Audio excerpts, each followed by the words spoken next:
There is a question I've been sitting with lately, and I want to ask it to you. What's the thing you keep going back to? The thing you know isn't good for you? The thing you've told yourself you'd stop 100 times? The thing you promised yourself in the middle of the night when the guilt was fresh? Never again. And then morning came and you went back. I'm not here to judge you for it. I've been there. I am there.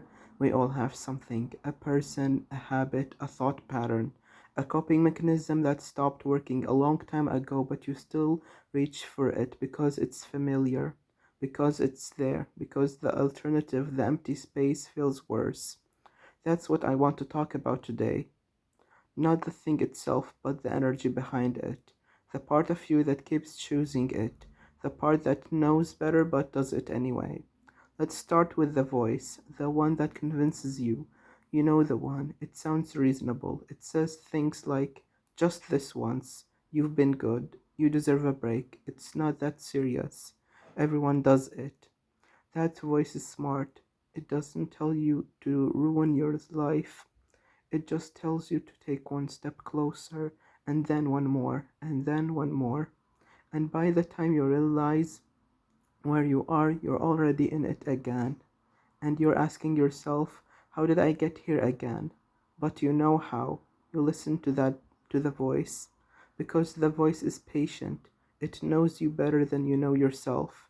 It knows exactly when you're weak. It knows exactly what to say, and it never gives up. Now, let's talk about the comfort of the familiar. This is the part that's hard to admit, the thing you keep going back to. It's not just the temptation, it's that the struggle itself has become familiar.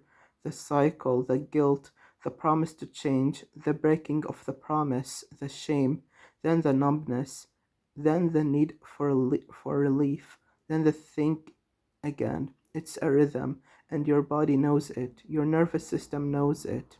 Even though it hurts, it's predictable, and predictable for the human brain feels safe. Even when it's destroying you, that's the trap. You're not just hooked on the thing, you're hooked on the loop itself, because at least in the loop you know what comes next. Outside the loop, that's unknown, that's terrifying. So you stay, not because you want to, because leaving feels like stepping off a cliff. Now let's talk about shame. This is the fuel.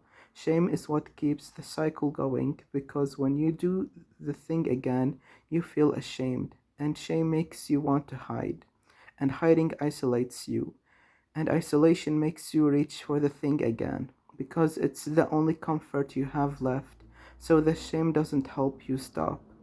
It makes sure you stay stuck. It's not your enemy's voice telling you you're bad, it's your own voice. And that's the cruelest part. You become the one who keeps yourself in it. And here's something I've learned. The thing you keep going back to, it's not the real problem, it's a symptom. The real problem is underneath.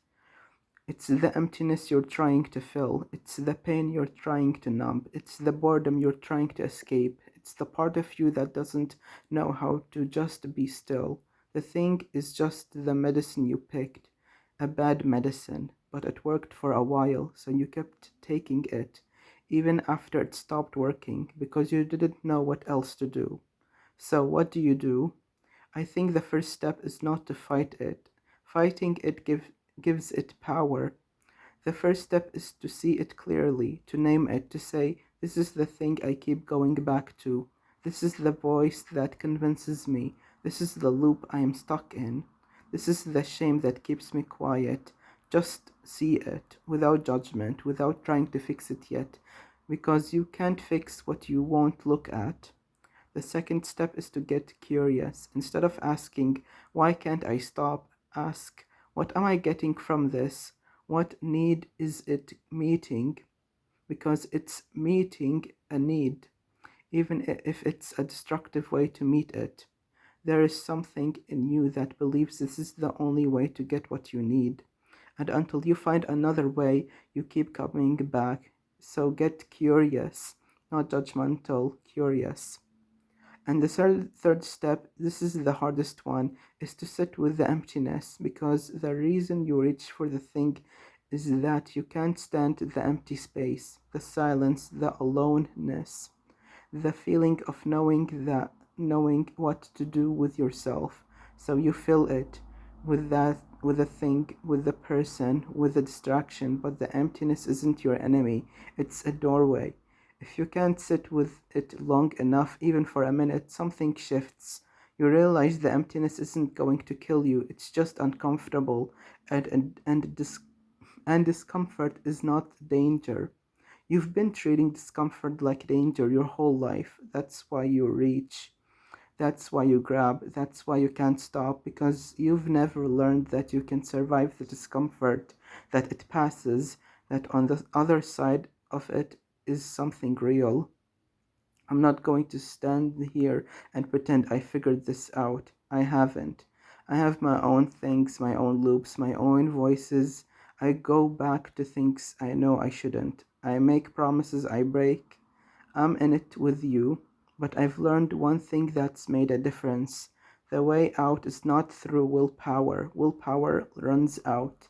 The way the way out is through awareness, through seeing the chain clearly enough that you can't pretend it's not there anymore. And once you see it, really see it, something in you starts to loosen, not because you forced it, because you stopped lying to yourself. So here is my question for you, and I mean it. What's the thing you keep going back to? Not what you wish it was, the real thing. Look at it, name it, that's all for now. Just name it, because the moment you name it out loud, even if it's just in your own head, you've already taken the first link off the chain. And once one link comes loose, the rest can follow. Thanks for watching.